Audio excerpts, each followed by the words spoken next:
इसलिए इस देश के अंदर इस प्रकार के वीर मातरे सीमाओं की रक्षा करते हैं। उस देश की सीमा का अतिक्रमण करने का दुश्मन कितना भी शक्तिशाली हो, कभी साहस नहीं कर सकता है।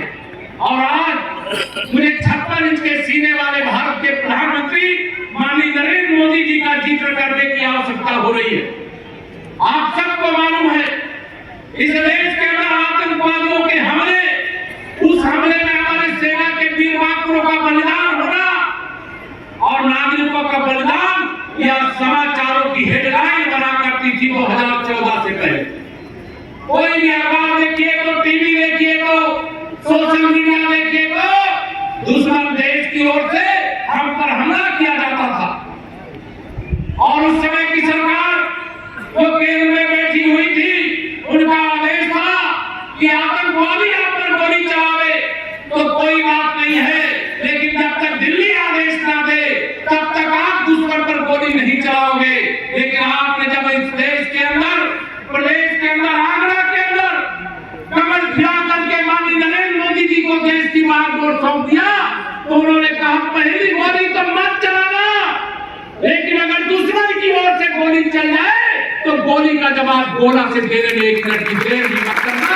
यह भारत का निर्माण आप सबके आशीर्वाद से, आप सबकी ताकत के कारण से हुआ है।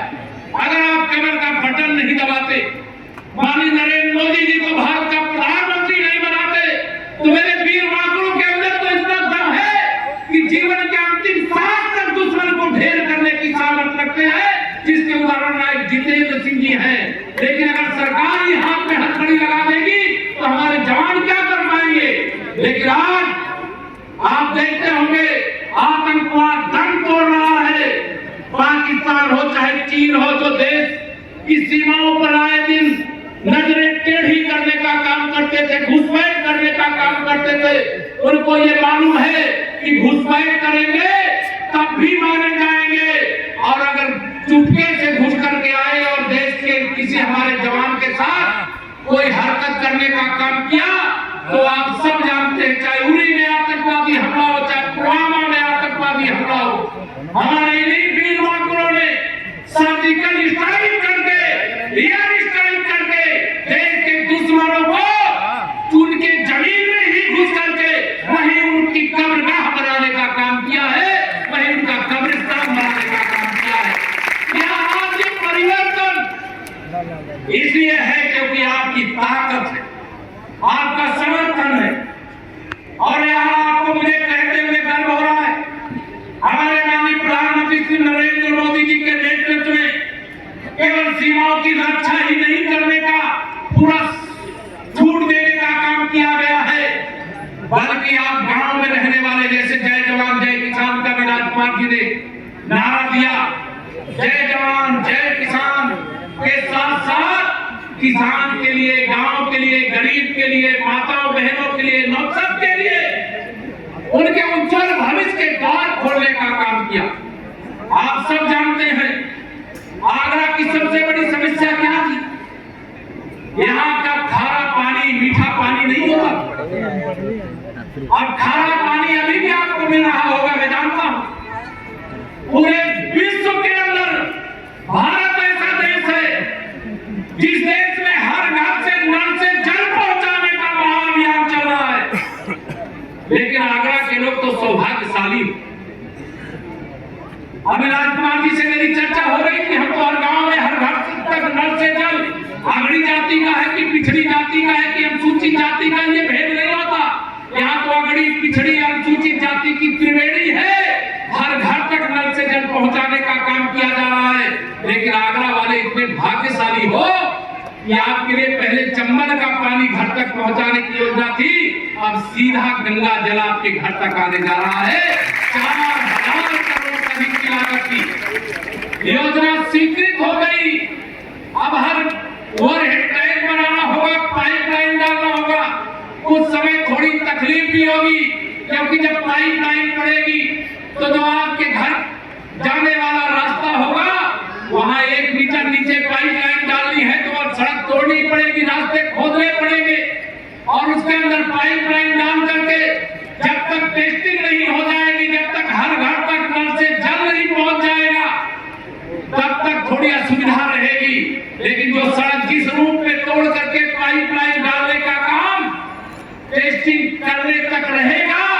जो आज आपकी सड़क बनी उसी प्रकार से फिर से बना करके देने का हमारे माननीय प्रधानमंत्री मोदी जी ने आह्वान किया है, निर्देश दिया है, बजट में इसकी व्यवस्था की।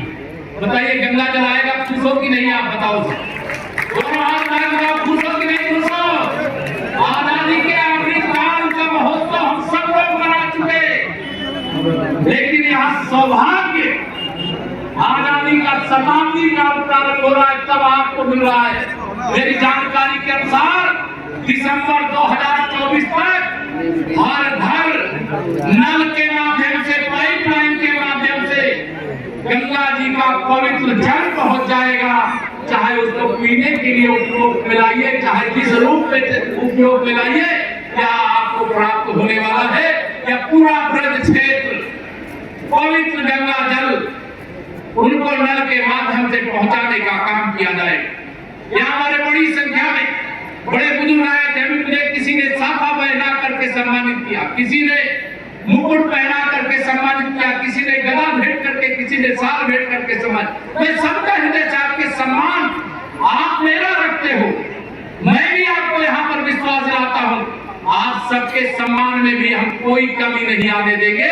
उत्तर प्रदेश में भी अगर आपने देश में भारतीय जनता पार्टी की सरकार बनाई है, तो उत्तर प्रदेश में भी हमारी आपने सरकार बनाई है, और देश की और प्रदेश की तो डबल इंजन की सरकार है। यह सरकार डबल रफ्तार से देश के विकास के लिए लगी हुई है, गरीब के विकास के लिए लगी हुई है, महिलाओं के सशक्तिकरण के लिए लगी हुई है, नौजवानों के उज्जवल भविष्य के लिए लगी हुई है। अभी जितना आप सोच रहे हैं उससे ज्यादा हम सब अपनी आंखों से देख रहे हैं कि वह सब हो रहा है। जो काम अमेरिका नहीं कर पाया, रूस नहीं कर पाया, चीन नहीं कर पाया, वह भारत के हमारे वैज्ञानिकों ने करके दिखा दिया। चंद्रमा पर चंद्रयान 3 भेज करके वो अभी दक्षिणी छोर पर तिरंगा फहरा करके बता दिया कि भारत की कितनी प्रतिभा है, जिसका इसके टक्कर में दुनिया में कोई नहीं। इस समय आतंकवाद एक चर्चा का विषय बना। सोशल